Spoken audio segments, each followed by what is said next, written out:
কোনো মানুষের যদি শখ থাকে তো দুবেলা খাদ্য দেবো, সংসিত আমার বাড়িতে থাকেন। সকালবেলায় দেখতে পাবেন বোরখা গায়ে দিয়ে আছে, আর একটা ছেলের আঙুল এমনি করে আঙুল ভরে হাঁটছে। দেখে মনে হয়েছে কি যে কোন থেকে আসামি ধরে নিয়ে এলো। হাই হাই হাই হাই হাই, কে হলো এটা তোমার? কুছ আমাদের গ্রামেরই ছেলে, এক জায়গাতে গেছিলাম, বাড়ি আসছি তো হাত ধরে ধরে হাঁটছি যে ও যেন পড়ে না যায়, আমি যেন না পড়ে যাই। ওই একটা যুগ আসবে, সেই যুগে ছেলেরা আর মেয়েরা নিজের নিজের প্রয়োজনে বাড়ি থেকে বের হবে। আর বাড়ি থেকে বের হওয়ার পরে এরা এক অপরকে চিনে কিংবা না চিনে, যদি পরিচয় থাকে, কলেজ মেট হয়, স্কুল মেট হয়, কিংবা পাড়ার ছেলে হয়, পাড়ার মেয়ে হয়, তো দুজন ছেলে মেয়েকে চোখের সামনে আপনি দেখতে পাবেন ওরা কেমন কেমন হয়ে চলবে। নবীজি বলছেন, গাধা যেমন ভাবে রাস্তা হাঁটে ওই রকম করে ছেলে মেয়েরা রাস্তা হাঁটে। বুঝতে পারলাম না গাধা কেমন করে হাঁটে। গাধার চরিত্র হলো কি? গাধার চরিত্র হলো এই, তিনটা চারটা গাধা যদি একসঙ্গে হাঁটে তো একটা গাধা আর একটা গাধার পাছায় ধাক্কা দেয়, একটা গাধা আর একটা গাধার পিঠের চুলগুলোকে কামড়ে দেয়, একটা গাধা আর একটা গাধাকে তার গায়ে গা মেরে দেয়। স্থির হয়ে গাধা রাস্তা চলে না, গায়ে গা লাগিয়ে ঠেলাঠেলি করে রাস্তা চলে। তো তেমনি দেখতে পাবে একটা যুগ চলে আসছে, সেই যুগের ছেলে মেয়েরা কেমন হয়ে চলবে? তো আঙুলে আঙুল ভরে দিয়ে, জোড়া লাগিয়ে লাগিয়ে, অথবা ছেলেটা মেয়েটার ঘাড়ে হাত ঢেলে দিয়ে, অথবা ছেলেটা মেয়েটার কোমরে হাত লাগিয়ে দিয়ে এরা জোড়া জোড়া হয়ে হাঁটবে। যেন মনে মনে এইটা মনে হবে মেয়েটি বলছে হাতখান ধরে থাকি, না তো শয়তান পালিয়ে আর একটাকে ধরে নিবে। অথবা ছেলেটা মনে মনে বলবে আর হাতখানা ধরে থাকি, আর না তো কখন আমাকে ফাঁকে দিয়ে আর একজনকে ধরে নিবে। এই জন্য বাজারে যখন যাবে তারা হাত ভরাভরি করে, ঘাড় ধরাধরি করে রাস্তা হাঁটবে। চোখের সামনে দেখতে পাবে মসজিদের ইমাম বলছে ডন্ট কেয়ার মৌলানা, চোখের সামনে দেখতে পাবে নিজের দাদাকে চাচাকে বলে ডন্ট কেয়ার দাদা। তোমাদের যুগ ছিল বন্ধাত্মার যুগ, আমাদের যুগ হলো মডার্ন যুগ। এই যুগের মানুষেরা এই রকম করেই চলে। কাজে তের ছাড়ানো নজর করে দেখতে হবে না, এটাকে হজম করে নাও। আপনাদের বাড়ি তো বাজারে নেই। কোনো মানুষের যদি শখ থাকে তো দুবেলা খাদ্য দেবো, সংসিত আমার বাড়িতে থাকেন। সকালবেলায় দেখতে পাবেন বোরখা গায়ে দিয়ে আছে, আর একটা ছেলের আঙুল এমনি করে আঙুল ভরে হাঁটছে। দেখে মনে হয়েছে কি যে কোন থেকে আসামি ধরে নিয়ে এলো। হাই হাই হাই হাই হাই, কে হলো এটা তোমার? কুছ আমাদের গ্রামেরই ছেলে, এক জায়গাতে গেছিলাম, বাড়ি আসছি তো হাত ধরে ধরে হাঁটছি যে ও যেন পড়ে না যায়, আমি যেন না পড়ে যাই। খুব ভালো কথা। যেদিন দেখতে পাবেন এইগুলো হচ্ছে চোখের সামনে, তাহলে এই যে আপনাকে তিনটা লক্ষণ বললাম, আপনাকে মেনে নিতে হবে যে রাসূলুল্লাহর ওই হাদিস, মানুষের দিল থেকে ঈমান বেরিয়ে গেছে, আল্লাহর ভয় বেরিয়ে গেছে, এটা প্রমাণিত। আর 4 নম্বরেরটাকে যদি বলি তো আমাকে স্টেজ থেকে নেমে আমার ট্যাক্সি পর্যন্ত যেতে দিবেন। এত সাংঘাতিক 4 নম্বরটা। কি 4 নম্বরটা সাংঘাতিক? তো রাসূলুল্লাহ বলছেন, ও তান্তে কররাই বাজাতো, গ্রামের ভেতরে অনেক শিক্ষিত লোক থাকবে, অনেক বিদ্যা বুদ্ধিওয়ালা লোক থাকবে, কিন্তু সেই যুগে এমন এমন মানুষকে দায়িত্ব দেওয়া হবে যে মানুষগুলার পেটে যদি 10 বার কিল মারা যায়, পিছন দিক দিয়ে হাওয়া বের হবে কিন্তু মুখ দিয়ে একটা বাণী বের হবে না। এমন অযোগ্য আর এমন অজ্ঞ, এমন নরাধম, এইরকম একটা মানুষকে সমাজের দায়িত্ব দিয়ে দেওয়া হবে। আর বিচারে বসে যাবে ওই লোকটা, আর বসে বসে গলা বাজিয়ে বড় বড় করে কথা বলবে। যদি তালাকের বিচার হয় তো ঘুরে ঘুরে এই অযোগ্য নরাধম চেয়ারে বসে বসে সভাপতি হয়ে থাকবে, ওই বিচার করবে। একটা মৌলবীর দরকার মনে করবে না, একটা মাস্টারের দরকার মনে করবে না। তো যেদিন দেখতে পাবে গ্রামের মোড়ল হয়েছে কে, তো নরাধম। যেদিন দেখতে পাবে তুমি মসজিদের সেক্রেটারি কে হয়েছে, তো নরাধম। যেদিন তুমি দেখতে পাবে মাদ্রাসার সেক্রেটারি হয়েছে কে, তো একবারে অশিক্ষিত ওয়াজো, একবারে নিরেট বোকা মূর্খ। যেদিন তুমি দেখতে পাবে যে তোমার দেশের মোড়লি করে বেড়াচ্ছে, বিচার সালিশ করে বেড়াচ্ছে, কারা, কোন লোকটা, তো যে লোকটার কাছে ডিগ্রি নাই, যে লোকটার কাছে বিদ্যা নাই, যে লোকটার কাছে বুদ্ধি নাই, শুধু ডনগিরি করে বেড়ায়। আর এমন মানুষগুলো যেদিন সমাজের দায়িত্ব পেয়ে যাবে, তোমাকে জানতে হবে সমাজের ধ্বজাতে কিছু আর বাকি নাই। আল্লাহ রাব্বুল আলামিন দেশের মানুষের অন্তর থেকে তার ভয়কে টেনে নিবে। সমাজের ভার কাঁধে লইয়াছে, সমাজের ভার কাঁধে লইয়াছে গায়ের গুন্ডা যারা, দু নম্বর যাদের জাত পরিচিতি, এক নম্বর আজ তারা, এক নম্বর আজ তারা। কোরআন হাদিস যত বসে পড়ে আছে, কোরআন হাদিস যত বসে পড়ে আছে, খোঁজ কাজীর লইল না। শত হাঁক দিলেও অচেতন জাতি, কেউ চেতন হইল না রে, কেউ চেতন হইল না। যেদিন দেখবেন এই হালাত, সেদিন বলবেন বারাত মরে গেছে। আর চিলিয়ে চেঁচিয়ে লাভ নাই। গাড়ির গাড়ি ওয়াজ শুনবেন, কিছুই ফল হবে না। পাপ করবে, খুশি মনে বাড়ি গিয়ে রাত কাটাবে, নির্দ্বিধায়, একবার অনুশোচনা করবে না। বাজারে যাবে, মিথ্যা কথা বলে হারাম মাল কামাই করে বাড়ি চলে আসবে, একবার ওর দিলটা কাঁপবে না। জি, পরিস্থিতিটা এরকম দাঁড়িয়ে যাবে। মানবতা বিলাপ করে কেঁদে কেঁদে কয়, মানবতা বিলাপ করে কেঁদে কেঁদে কয়, মানুষ যারা মরে গেছে এরা মানুষ নয় রে, এরা মানুষ নয়। মানব রূপে বেঁচে আছে অমানুষের দল, আর কতদিন থাকবি বসে ওরে নাদান বল। হাহাকারকে মুছে দিতে আমার সাথে চল, তোরা আমার সাথে চল। পানির দামে রক্ত বিকায় জ্ঞানীদের দেশে, পানির দামে রক্ত বিকায় জ্ঞানীদের দেশে। গরিবেরা ধনীরা সব ধনী হলো, গরিব চুষে চুষে রে, গরিব চুষে চুষে। চল দুনিয়াকে পাল্টে দিয়ে দেখাই বাহুর বল, সে ও দুনিয়াতে মানুষ হয়ে কেন এলি বল। দুর্নীতিতে ভরে যাবে জি দাদা, সুনীতি নাওমাকুম সুবাতা। তোমার রাতের নিন্দটা তোমার জন্য ভিটামিন বানিয়েছি, তুমি ঘুমাও তো তোমার শরীরে শক্তি আসবে। আর আল্লাহ তাআলা বলছেন ওয়া জাআলনা লাইলা মাআশা, তোমার দিনটা বানিয়েছি তোমার রুজি সন্ধান করার জন্য। রাতের বেলায় যদি ঘুমাও তো শরীরে তোমার এনার্জি পাওয়া যাবে, আর দিনের বেলায় তুমি কাজ কাম করতে পারবে। আর রাতের বেলায় যদি তুমি জেগে থাকো, তাহলে সকাল বেলায় 8টা পর্যন্ত পেঁচার মতো করে ঘুমাতে থাকবে, তোমার রুজির সন্ধানে তুমি বের হতে পারবে না। এই জন্য নবীজি বলছেন এশা নামাজ পড়া হয়ে গেলে, এশা নামাজের পর দুনিয়ার কোনো কাজ করা চলবে না। কিন্তু আপনার বেটি কি করছে? বেটি গেলা বাদ দিয়ে দিই, বেটির কয়টা আছে? বেটা ছেলের কথাই বলি। আপনার বেটা কি করছে? 25,000 টাকা দামের অ্যান্ড্রয়েড মোবাইল, 9টার সময় খানা খেয়ে নিল, পা হাত না ধুয়ে বেড়া হয়ে বিছানে পড়ে গেল। বাপের তৈরি করা ছাপের খাট আর পাকা বাড়ি, বালিশি হিলান দিয়ে জুড়ে দিল খেলা। খেলাটার নাম পাবজি গেম। কয়টা লোক লাগে পাবজি গেমে? কয়টা লাগে? কয়টা লোক লাগে পাবজি গেম খেলতে? 4টা লোক লাগে। একটা লোক শামসির, একটা লোক কালীচক রানিং ট্রোলার, আর একটা ফারাক্কার, আর একটা ধুলিয়ানের।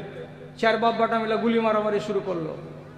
ই কয়টা মিলিটারি মারলে? বলছে 12টা। তুই কয়টা মেরেছিস? বলছে 18টা। ওই কয়টা মেরেছে? তো 22টা। আর এর ভিতরে আবার হারাজিতা আছে। মাঝে মাঝে আপনার বেটা রাত 11টার সময় ঘরের ভিতরে চিল্লে ওঠে, ইয়া মানে কি? মেরে দিয়েছি বিরোধী দলকে, ধরাশায়ী করে দিয়েছি, আমি জিতে গেছি। কপালে জুতা মারি তোর আমি। করতে করতে করতে করতে এই টানা ওই টানা, আর দুটা বুড়া আঙুল স্প্রিং এর মতো দৌড়াচ্ছে, এমনি করে দৌড়াতে দৌড়াতে দৌড়াতে দৌড়াতে এই কুলাঙ্গারের দিমাগ এত নষ্ট হচ্ছে। করতে করতে করতে করতে রাত যখন 2টা 2:30টা হচ্ছে, তখন ঘুম চাপছে। তখন ঘুমাইলো তো এই এজাবুলের বেটা জমশেদ ঘুমে দোয়া জানে না, জানে? যদি ওকে পুছ করেন এখন, যায় তোকে জামাই দেখতে এসছি, তোকে জামাই হিসাবে দেখতে এসছি, ঘুম যাওয়া দোয়াটা কহতো বাজি। তখন বলছে আল্লাহ খুব সল খাওয়া এসে আনকার মতন আনকা কথা বলবে। দোয়া যেন না বিনা দোয়াতে শুয়ে গেল, বিনা দোয়াতে যে শুয়ে গেল, লোকটা সুন্নাতের খেলাপ করলো। অথচ নবীজি বলছেন আপনাকে যখন বিছানায় যেতে হবে, তখন আপনাকে দোয়া পড়ে বিছানায় যেতে হবে। আল্লাহুম্মা বিইসমিকা আমুতু ওয়া আহিয়া। শতকরা 80টা যুবক ছেলেরা এ দোয়া জানে না আর দোয়া পড়ে ঘুমায় না। শতকরা 70টা বেটি ছেলে এই দোয়া জানে না আর দোয়া পড়ে ঘুমায় না। তার থেকে বড় দোয়াটা পড়ো, আর পড়ার পরে ডান হাতখানা এই তালুটাকে এমনি করে ডান গালের উপরে রাখো, আর বালিশের উপরে এমনি করে রেখে দাও। আর দেওয়ার পর আর একটা দোয়া আছে, আল্লাহুম্মা কিনি আযাবাকা ইয়াউমা তাবআসু ইবাদাকা। এই কথাটা বলে তুমি যদি ঘুমিয়ে যাও, কিয়ামতের দিন তোমার পা নড়বড় নড়বড় করবে না, তোমাকে আল্লাহ রাব্বুল আলামিন মজবুত করে দাঁড় করিয়ে রাখবেন হাসরের মাঠে, হিসাব নিকাশ হওয়া পর্যন্ত তোমার ভিতরে ভয় বলে কিছু থাকবে না। বলছি ওটা দোয়া বাদ দাও মৌলভী সাহেব, যেটা কাজের সেটাই তো জানি না, আর ওটা তো ভালো আরো অনেক ঝামেলার কথা। দোয়া পড়লো না, রাতে স্বপ্ন দেখেছে খারাপ স্বপ্ন, খারাপ স্বপ্ন যদি মুমিনেরা দেখে তো চট করে চোখ খুলবে, বাম দিকে থু থু থু থু থু কবর করে 3 বার, আর দিয়ে কি পড়বে, আউযু বিল্লাহি মিনাশ শাইতানির রাজিম। তাহলে পরে এটা একটা জিকির হলো, এটা কোরআনের আয়াত। আর এই জল বড়া সাপ খারাপ স্বপ্ন দেখলো, কেউ গুলি মেরে দিল, ওকে চিৎকার করে হলো, ফের ঘুমিয়ে গেল, আর মুখ দিয়ে জিকির বের হলো না। আপনি যদি পেশাব করতে উঠে রাত্রি 2টার সময়, তো আমি মানুষ, আমাকে একবার বাইরে যেতেই হবে। বাইরে যদি আমি যাই তো একটা ইস্তিনজাতে যাওয়ার দোয়া পড়বো, ওখান থেকে বেরিয়ে আসি তো গোফরানাকা বলবো, আমার মুখ দিয়ে জিকির বের হলো, তাহলে আমি জিন্দা মানুষ। আর এই জালিম যদি পেশাব করতে যায়ও বা, তো ঢুলবে আর ঢুলবে, ঢুলতে ঢুলতে পেশাবখানাতে গেল, পেশাব করে দিল, কোনখানে পড়লো না হিসাব করতে পারলো না, আবার চেনটাকে সামনে নিয়ে ওখান থেকে বেরিয়ে চলে এলো, কিছু যে বলতে হয়তো ওটা কথা বলতেও পারলো না। ফজরের বেলায় 4:45টার সময় আজান হলো, আয় সলাতু খায়রুম মিনান নাওম, এই যেন না নড়ে, এইটা এই যেন না নড়ে, তার জন্য ওর কাঠবাপ ইবলিশ শয়তান দৌড়ে আসে ওর কাছে। একটা নাই, ওর চেলা হাজার হাজার আছে, এসে তখন গীত শুনেবে ওকে। সহি হাদিস বলছি, পিঠখান লাড়বে আর গীত শুনেবে। গীত শোনাতে গেলে ছোট ছোট ছেলেপেরা নিন যায়, এই জন্য আগেকার মারা যে কোনো মা ছেলে হতে গেলে মিঠা মিঠা করে লুরি শোনায়। তো ইবলিশ শয়তান ওকে লুরি শুনেছে আর পিঠখান লাড়ছে। ভালো ছেলে হলে, ভালো মা হলে ভালো গলা বলবে, চাঁদের বুড়ি চরখা কাটে চাঁদেরই দোলায়, খুকুমুনি যাবে সে থাই, এসো রে সবাই, এসো রে সবাই। কি কয়েছে, আলাইকা লাইলুন তাবিলুন ফারকদ, আলাইকা লাইলুন তাবিলুন ফারকদ। এমনি করে ঘাটটাকে নাড়বার বলবে, মুজিবুর রহমান এখনো উঠিও না, আরো 1 ঘন্টা টাইম আছে, ঘুম মেরে দাও। আলাইকা লাইলুন তাবিলুন ফারকদ, আমিনা বিবি উঠিও না, এখনো আধা ঘন্টা টাইম আছে, 1 পড়ন ঘুম মেরে দাও। এমনি করে ঘাট নেড়ে নেড়ে, পিঠ নেড়ে নেড়ে ওকে আসল ঘুমের ভেতরে ডুবিয়ে রাখলো। তাহলে এই বাচ্চাটা আর এই বাচ্চিটা রাত 12টার সময় কিংবা 10টার সময় যে ঘুমালো, তো তার ভিতরে একটুও কোনো পরিবর্তন দেখতে পাওয়া গেল না। তো মরা কুকুর যেমন হিলেনি নড়েনি, তেমনি মানুষের বাচ্চা সারাটা 8 ঘন্টার রাতে কোনো রকমের হিলা নড়া করেনি। এইটার তর্জমা কি হলো, জিফাতুন বিল্লাইলে, রাতের বেলায় শুধবে তো মরা কুকুরের মতো। এবার গুনেন বাড়তে বাড়তে কথা করে, মরা কুকুর আছে আর মরা কুত্তি আছে, আমি গুনি দিব? আমাকে বেড়াতে হবে কালিয়াচকের বাড়ি বাড়ি? সব বাবু জানেন, সব মারা জানেন আমার কটা বেটা এরকম মরা কুকুরের মতো ঘুমাই, আর আমাদের কটা বেটি মরা কুকুরের মতো ঘুমাই। মা জেগে গেল, বাপ জেগে গেল, নামাজে বেটা জাগতে পারলো না। যেদিন দেখবেন এইরকম ছেলে বাড়িতে দেখা গেছে, বাস সাদা কাগজে লিখেলেন, অন্তর থেকে আল্লাহ খাসিয়াতে এলাহিকে উঠিয়ে নিয়েছে, আর ফিরে আসবে না। 3 নম্বর কঠিন সাংঘাতিক। আল্লাহ আমাকে বাঁচাই, আল্লাহ আপনাকে বাঁচাই, আল্লাহ আমার গ্রামকে বাঁচাই, আল্লাহ আপনার গ্রামকে বাঁচাই। নবীজি বলছেন, ইয়াতাসাফাদুন আর-রিজাল কামা তাসাফুদিল হামিরে। ওই একটা যুগ আসবে, সেই যুগে ছেলেরা আর মেয়েরা নিজের নিজের প্রয়োজনে বাড়ি থেকে বের হবে, আর বাড়ি থেকে বের হওয়ার পরে এরা এক অপরকে চিনে কিংবা না চিনে, যদি পরিচয় থাকে, কলেজ মেট হয়, স্কুল মেট হয়, কিংবা পাড়ার ছেলে হয়, পাড়ার মেয়ে হয়, তো 2 জন ছেলে মেয়েকে চোখের সামনে আপনি দেখতে পাবেন, ওরা কেমন হয়ে চলবে। নবীজি বলছেন, গাধা যেমন ভাবে রাস্তা হাঁটে, ওই রকম করে ছেলে মেয়েরা রাস্তা হাঁটে। বুঝতে পারলাম না গাধা কেমন করে হাঁটে। গাধার চরিত্র হলো কি? গাধার চরিত্র হলো এই, 3-4টা গাধা যদি একসঙ্গে হাঁটে তো একটা গাধা আর একটা গাধার পাছায় ধাক্কা দেয়, একটা গাধা আর একটা গাধার পিঠের চুলগুলোকে কামড়ে দেয়, একটা গাধা আর একটা গাধাকে তার গায়ে গা মেরে দেয়। স্থির হয়ে গাধা রাস্তা চলে না, গায়ে গা লাগিয়ে ঠেলাঠেলি করে রাস্তা চলে। তো তেমনি দেখতে পাবে একটা যুগ চলে আসছে, সেই যুগের ছেলে মেয়েরা কেমন হয়ে চলবে? তো আঙুলে আঙুল ভরে দিয়ে, জোড়া লাগিয়ে লাগিয়ে, অথবা ছেলেটা মেয়েটার ঘাড়ে হাত ঢেলে দিয়ে, অথবা ছেলেটা মেয়েটার কোমরে হাত লাগিয়ে দিয়ে এরা জোড়া জোড়া হয়ে হাঁটবে। যেন মনে মনে এইটা মনে হবে মেয়েটি বলছে হাতখান ধরে থাকি, না তো শয়তান পালিয়ে আর একটাকে ধরে নিবে। অথবা ছেলেটা মনে মনে বলবে আর হাতখানা ধরে থাকি, আর না তো কখন আমাকে ফাঁকে দিয়ে আর একজনকে ধরে নিবে। এই জন্য বাজারে যখন যাবে তারা হাত ভরাভরি করে, ঘাড় ধরাধরি করে রাস্তা হাঁটবে। চোখের সামনে দেখতে পাবে মসজিদের ইমাম বলছে ডন্ট কেয়ার মৌলানা, চোখের সামনে দেখতে পাবে নিজের দাদাকে চাচাকে, ডন্ট কেয়ার দাদা। তোমাদের যুগ ছিল বন্ধাত্মার যুগ, আমাদের যুগ হলো মডার্ন যুগ। এই যুগের মানুষেরা এই রকম করেই চলে। কাজে তেরছাড় নজর করে দেখতে হবে না, এটাকে হজম করে নাও। আপনাদের বাড়ি তো বাজারে নেই, কোন মানুষের যদি শখ থাকে তো দুবেলা খাদ্য সংস্থিত আমার বাড়িতে থাকেন, সকালবেলায় দেখতে পাবেন বোরখা গায়ে দিয়ে আছে, আর একটা ছেলের আঙুল এমনি করে আঙুল ভরে হাঁটছে, দেখে মনে হয়েছে কি যে কোন থেকে আসামি ধরে নিয়ে এলো। হাই হাই হাই হাই হাই, কে হলো এটা তোমার? কুছে আমাদের গ্রামেরই ছেলে, এক জায়গাতে গেছিলাম, বাড়ি আসছি তো হাত ধরে ধরে হাঁটছি যে ও যেন পড়ে না যায়, আমি যেন না পড়ে যাই। খুব ভালো কথা। যেদিন দেখতে পাবেন এইগুলো হচ্ছে চোখের সামনে, তাহলে এই যে আপনাকে 3টা লক্ষণ বললাম, আপনাকে মেনে নিতে হবে যে রাসূলুল্লাহর ওই হাদিস, মানুষের দিল থেকে ঈমান বেরিয়ে গেছে, আল্লাহর ভয় বেরিয়ে গেছে, এটা প্রমাণিত। আর 4 নম্বরেরটাকে যদি বলি তো আমাকে স্টেজ থেকে নেমে আমার ট্যাক্সি পর্যন্ত যেতে দিবেন। এত সাংঘাতিক 4 নম্বরটা। কি 4 নম্বরটা সাংঘাতিক? তো রাসূলুল্লাহ বলছেন অত্যন্তে কররই বাজাতো,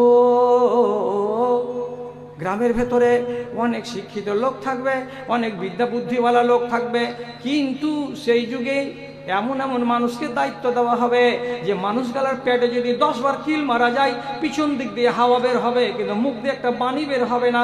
এমন অযোগ্য আর এমন অজ্ঞ, এমন নরাধম, এইরকম একটা মানুষকে সমাজের দায়িত্ব দিয়ে দেওয়া হবে। আর বিচারে বসে যাবে ওই লোকটা, আর বসে বসে গলা বাজিয়ে বড় বড় করে কথা বলবে। যদি তালাকের বিচার হয় তো ঘুরে ঘুরে এই অযোগ্য নরাধম চেয়ারে বসে বসে সভাপতি হয়ে থাকবে, ওই বিচার করবে। একটা মৌলবীর দরকার মনে করবে না, একটা মাস্টারের দরকার মনে করবে না। তো যেদিন দেখতে পাবে গ্রামের মোড়ল হয়েছে কে, তো নরাধম। যেদিন দেখতে পাবে তুমি মসজিদের সেক্রেটারি কে হয়েছে, তো নরাধম। যেদিন তুমি দেখতে পাবে মাদ্রাসার সেক্রেটারি হয়েছে কে, তো একবারে অশিক্ষিত ওয়াজও, একবারে নিরেট বোকা মূর্খ। যেদিন তুমি দেখতে পাবে যে তোমার দেশের মোড়লি করে বেড়াচ্ছে, বিচার সালিশ করে বেড়াচ্ছে, কারা, কোন লোকটা, তো যে লোকটার কাছে ডিগ্রি নাই, যে লোকটার কাছে বিদ্যা নাই, যে লোকটার কাছে বুদ্ধি নাই, শুধু ডনগিরি করে বেড়ায়। আর এমন মানুষগুলো যেদিন সমাজের দায়িত্ব পেয়ে যাবে, তোমাকে জানতে হবে সমাজের ধ্বজাতে কিছু আর বাকি নাই। আল্লাহ রাব্বুল আলামিন দেশের মানুষের অন্তর থেকে তার ভয়কে টেনে নিবে। সমাজের ভার কাঁধে লইয়াছে, সমাজের ভার কাঁধে লইয়াছে গায়ের গুন্ডা যারা। 2 নম্বর যাদের জাত পরিচিতি, 1 নম্বর আজ তারা, 1 নম্বর আজ তারা। কোরআন হাদিস যত বসে পড়ে আছে, কোরআন হাদিস যত বসে পড়ে আছে, খোঁজ কাজীর লইল না। শত হাঁক দিলেও অচেতন জাতি, কেউ চেতন হইল না রে, কেউ চেতন হইল না। যেদিন দেখবেন এই হালাত, সেদিন বলবেন ভারত মরে গেছে। আর চিলিয়ে চেঁচিয়ে লাভ নাই। গাড়ির গাড়ি ওয়াল শুনবেন, কিছুই ফল হবে না। পাপ করবে, খুশি মনে বাড়ি গিয়ে রাত কাটাবে, নির্দ্বিধায়, একবার অনুশোচনা করবে না। বাজারে যাবে, মিথ্যা কথা বলে হারাম মাল কামাই করে বাড়ি চলে আসবে, একবার ওর দিলটা কাঁপবে না। জি, পরিস্থিতিটা এরকম দাঁড়িয়ে যাবে।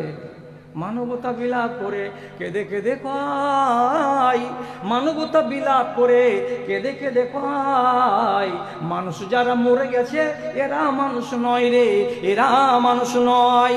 মানব রূপে বেঁচে আছে অমানুষের দল, আর কতদিন থাকবি বসে ওরে নাদান বল। হাহাকারকে মুছে দিতে আমার সাথে চল, তোরা আমার সাথে চল।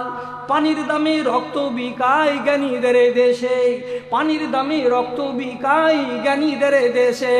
গরিবেরা ধনীরা সব ধনী হলো, গরিব চুষে চুষে রে, গরিব চুষে চুষে। চল দুনিয়াকে পাল্টে দিয়ে দেখাই বাহুর বল, সে ও দুনিয়াতে মানুষ হয়ে কেন এলি বল। দুর্নীতিতে ভরে যাবে জি দাদা, সুনীতি থাকবে না, একটা হাদিস বানা লোক থাকবে না। যেটা কাজ করবে এই যুগের লোক সেই যুগের লোক, সবটাই দেখবেন হাদিসের উল্টা। তাহলে জেনে নিতে হবে মানুষের অন্তরে আল্লাহর ভীতি নাই। বহু দেখতে যাবে দেখার দিন, 6টা ছেলে পাক্কা নাজায়েজ কাজ, দেখার 3 দিন পরে বায়না করতে যাবে, বায়না করার কথা হাদিসে লেখা নাই। 1 মাস পরে বিয়ে নিয়ে যাবে, তো 14খান বোলেরো, 150টা বরযাত্রী, 30টা যুবতী বেটি ছেলে, একটাও হাদিসে নাই। বেটি ছেলেটাকে মোহর যতটি পারো দাও, যেটি পারবে না সেটা আগামী দিনে দিয়ে দিও, এটা হলো সুন্নাত।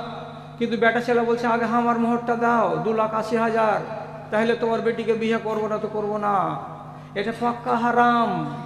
শ্বশুরের বাড়ি খেয়ে আসবে 150 জন লোককে নিয়ে গিয়ে, ওটা হলো কাটবা, ওর মালের উপরে ময়া নাই। তারপরের দিন রান্নু চকে যেদিন ওর বাপের বাড়ি ভোজ হবে, তো 250 লোককে ভোজ খাইয়ে দেওয়ার পরে টেবিলে মুহুরিল বসিয়ে ঘাড়ে মশিনা গুইলা টাকা আদায় করবে, আমার বাপের ধানের দাম আছে। পাক্কা হারামি কাজ। বউ করে নিয়ে এসেছেন বাড়িতে, বউটা হলো আপনার বাড়ির আমানত। আমানতকে বউটাকে ঘরের 4 দেওয়ারির মধ্যে রাখো, এর উপরে যেন মুচি ধুবি চামার ধোপা কামার কারোর নজর যেন না পড়ে। আপনি বউ করে নিয়ে এসেছেন, সকালবেলায় বাহির বারান্দাতে বসিয়ে রেখেছেন, 1.5 ভরি হার দিয়েছি, হারের লকেটখানা বউটার এই বুকের মাঝখান পর্যন্ত ঝুলছে। শাশুড়ি এসে কয়েছে রহিমাকে এখানকার কাপড়খান একটু হটিয়ে থো, হারখান যেন গোটাই দেখা যায়। এত দূর পর্যন্ত হার দেখাবার জন্য বৌমা বুক খুলে বসে আছে। মুসলমানের বাড়িতে মুসলমানের বেটিরা ওড়নি মাথায় দেয় না, একটা পেতনি লাল কাপড় মাথায় দিয়ে আসে, ওকে বলছে চুন্নি। চুন্নি না কি কয়েছে? হ্যাঁ কি কহে? চুন্নি। যে চুন্নির মাথায় চুন্নি মাথায় দেওয়া আছে, কিন্তু ধর্মের চোর কাজে এই চুন্নি মাথায় দিয়ে রেখেছে। আর আপনার আর আমার মতো দুটা ভালো মানুষ এসে যে দেখবে, দেখা দুয়া দিবে, ও দুয়া দেওয়ার কেউ নাই। চোখ দিয়ে দেখে নিল কত বড় ব্লাউজের গলা, চোখ দিয়ে দেখে দিল ব্লাউজ 16 ইঞ্চি ঝুল না 8 ইঞ্চি ঝুল, মেয়েটার গলা টলা দেখে নিল, যেগুলো দেখা সম্পূর্ণ হারাম। 200টা টাকা দিল, বাইরে এসে গল্প করে করে বলছে মহিউদ্দিন ছেলেটা হুঁচলা, কিন্তু বহুটা খুব সুন্দর পেয়েছে, ভালো দোয়া দিয়েছিলাম। একটা এগুলো জায়েজ আছে, একটাও জায়েজ নাই। রসুল কি বলছেন? ইন্না আজমান নিকাহে বারাকাতান আইসারহু মাউনা। তোমার বিয়েতে যত কম খরচ করবে তত বরকত দেওয়া হবে, তত বরকত দেওয়া হবে। এবার আপনি বলবেন মৌলভী সাহেব তোমাদের কমন সেন্স কম হয়তো, 4 তলা বাড়ি আমার, কোটি কোটি টাকার কারবার, তা আমি কম খরচ করব শুধু বরকত নেওয়ার জন্য? জি না, আপনাকে বলিনি। আপনাকে আল্লাহ তাআলা যতটি আওকত দিয়েছে সে অনুযায়ী করুন, গুনাহগার হবেন না। আর যে ছেলেটা মাঠে হাঁকতে গেলে ওর গুহে মাসি বসে না, ও যদি কহে 12খান বোলেরো কার নিয়ে যাবো, ওর কপালে জুতো মারেন। কোনটা ছেলে বর্তমান জামানাতে প্যান্ডেল না বানিয়ে আর রাতের বেলায় ডিজে না বাজিয়ে 12খানা বোলেরো নিয়ে আর 1খানা বোলেরোকে ফুল দিয়ে সাজিয়ে বিয়ে করতে যায়? একটা হাত তুলে বলো তো আমি বিয়ে করেছি এরকম করে। আচ্ছা, একটাও পাওয়া যাবে না। কেউ এরকম করে বিয়ে করে না। কেন? আওকতের বাহির খরচ করবে। রসুল যেটা বলেছেন সেটা মানবে না। না মানবা তো কি করব আমি? কেন মানো না জি?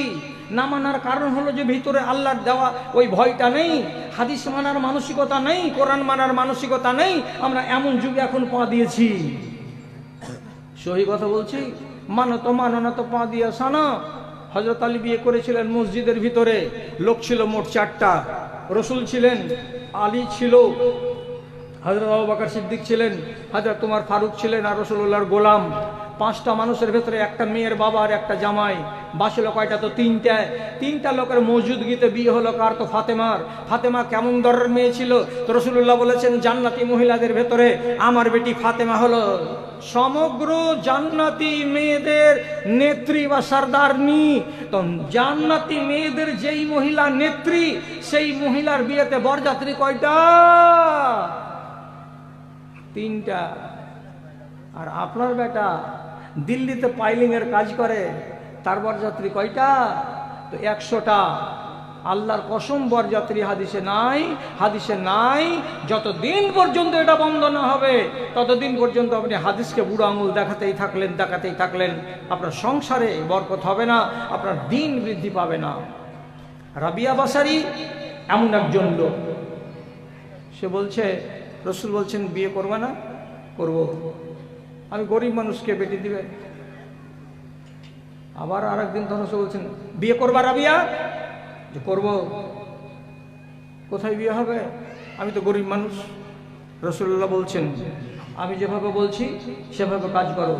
এখান থেকে হাঁটতে হাঁটতে আনসারীদের পাড়া উত্তর দিকে চলে যাও, অমুক লোকটাকে যাও, আর যাওয়ার পরে সালাম দাও, আর সালাম দেওয়ার পরে বলো আমাকে রাসূলুল্লাহ পাঠিয়েছেন আপনার মেয়ের সঙ্গে আমার বিয়ে পড়িয়ে দিতে। এই মাইকের পাওয়ারও তো বাড়ায় না, হ্যাঁ হ্যাঁ করা মাইক ভালো লাগে না আমাকে। যে বলছে আসসালামু আলাইকুম, আমাকে রাসূলুল্লাহ পাঠালেন। কেন রে বাবা? বলছে আপনার মেয়েটার সঙ্গে আমার বিয়ে পড়িয়ে দিতে বললো। লোকটা বলছে রসুল বললেন হ্যাঁ। বড় ভাইকে ডাকছে, আমজাদ ভাই একটু বলতে আসিও তো। ভাতিজাকে ডাকছে, শোয়েবুর একটু এদ গায়ে তো বাজি। বাড়ির 2-3টা লোককে বলতে বসে, ছেলেটার সামনে বসে আছে, আর কোনো খুদবা নাই, কোনো মোহরও নাই, কোনো বরযাত্রী নাই, কোনো মোড়ল নাই, কোনো সর্দারও নাই, 600টা পানও নাই, 3 কেজি বাতাসাও নাই, 500 গ্রাম সুপারিও নাই, 3খান জনকপুরি খড়ও নাই। এখানে বসলো। বেটির বাবা বলে যে এই ছেলেটার সঙ্গে আমি আমার বেটি রোজিনার বিয়ে পড়িয়ে দিলাম। বিয়ে হল। বিয়েটা খুব সোজা ইসলামে, খুব সোজা, খুব সোজা। আপনি ভারী করছেন, এটা আপনার দুশ্চরিত্র। বিয়েটা খুবই সোজা ইসলামে। বিয়ে হয়ে গেল। রসুলকে এসে বলছেন, মসজিদে এসেছেন, তো রসুল বলছেন কি বাবা ওই লোকটা কি তোমার কথা শুনেনি? বলছে না শুনেছে। বিয়ে হয়েছে? হ্যাঁ হয়েছে। মুখ কেন ভারী রে বাপ? মুখটা মুচকি মুচকি হাসছো না কেন? তাহলে এমনি করে মুখ লাটছে আর কয়েছে আল্লাহ রসুল বিয়ে তো করেছি, কিন্তু বিনা মোহরে কিছু দিতে পারিনি, কিছু দিনই। রসুল মসজিদে নববীর সাহাবীটিকে বলছেন, ওরে আমার সাথীরা, তোমরা নিজের নিজের বাড়ি যাও, যার বাড়িতে যতটুকু পারো, যতটুকু সাধ্য হয়, এতটুকু করে সোনাগুলো মসজিদে জমা করে দাও। কেউ বাড়ি গেল যে একটা জবের দানার সমান সোনা আনলো, কেউ একটা মোটরের দানার সমান সোনা আনলো, কেউ একটা গমের দানার সমান সোনা আনলো। এ করে সোনাগুলোকে এনে এনে এক জায়গাতে জমা করা গেল। কতটি হলো? তো একটা খেজুরের বিচির সমান ওজন হলো। ওকে দিয়ে বলছে আসরের টাইমে যাও শ্বশুর বাড়ি যাও, যে এই সোনাখানি তোমার শ্বশুরকে দিয়ে এসো, যে আমি আমার স্ত্রীর মোহরানা দিলাম। গেল, দিয়ে দিল। শ্বশুর খুশি হলো, বউটা আগনাতে পেয়ে গেল। তারপরে ঘুরে আবার মসজিদে এলো, মুখটা ভারী। রসুল বলছেন হারে বাবা মোহরের ব্যবস্থা করে দিলাম, তারপরে আবার মন ভারী কেন? তো আল্লাহ পাকের রসুলকে ছেলেটা বলছে, আল্লাহ রসুল আপনার দরবারে এখানে যত মানুষের বিবাহ হয় আমরা দেখেছি তারা ওয়ালিমার দাওয়াত দেয়। ওয়ালিমার দাওয়াত মানে কি? বিবাহ করার পরে 1 দিন কিংবা 2 দিন পরে যেই ছেলেটার বিয়ে হয়েছে সেই ছেলেটা 10টা 15টা 20টা লোককে দাওয়াত খাওয়াই। আর দাওয়াত খাইয়েছে কি করে? মানুষের কাছ থেকে দোয়া নেই, তাতে তার সংসারে বরকত হয়। এই জন্য এটাকে ওয়ালিমা বলা হয়। তো আমার যে বিয়ে হয়েছে, আমি গরিব মানুষ, তো মোহর তো আপনারাই দিলেন, আর লোকটা তো বিনা টাকায় বিয়ে করে দিয়ে দিয়েছে। আমার যদি ওয়ালিমা না হয় গরিব হওয়ার কারণে, তো আমার মনটা বিষ করবে কি করবে না? রসুল বলছেন, এই ছেলে আমার বাড়িওয়ালি আয়েশার কাছে যাও, আজ ওকে বলো যা আসে বাড়িতে দানা দিয়ে পাঠাও। মা আয়েশাকে যে বললেন লোকটা, তো হযরত আয়েশা রাদিয়াল্লাহু তাআলা আনহা বলছেন, আমি কি করলাম, আমার স্বামীর কথা শুনে আমি আমার বাড়িতে একটা চাঙ্গারি ছিল, চাঙ্গারি মানে চাঙ্গারি এগুলো কি চাঙ্গারি বলে এদেশে, চাঙ্গারি, হ্যাঁ চাঙ্গারি, আর ধামা বলি আমরা, চাঁচলের লোক ওদিককার লোক, ধামা, এক ধামা জব বাইরে দিয়ে বলছে এটি বাড়িতে ছিল, নিয়ে চলে যাও। ওটিকে আটা করা হলো রুটির জন্য। আর একটা লোক একটা ছোট্ট ছাগলের বাচ্চা দিল, ছাগলটাকে জবে করা হলো। আর মাগরিবের টাইমে মসজিদে নববীতে যেটা গরিব গরিব সাহাবী ছিল 15 থেকে 20টা, ওরা রুটি আর তরকারি বা মাংস দুটো একটা করে পেলো, খেয়ে নিল। সবাই বলল বারাকাল্লাহু ফি হায়াতিকুম, আল্লাহ তোমাদের সংসারে বরকত দেয়, ওয়ালিমা হয়ে গেল।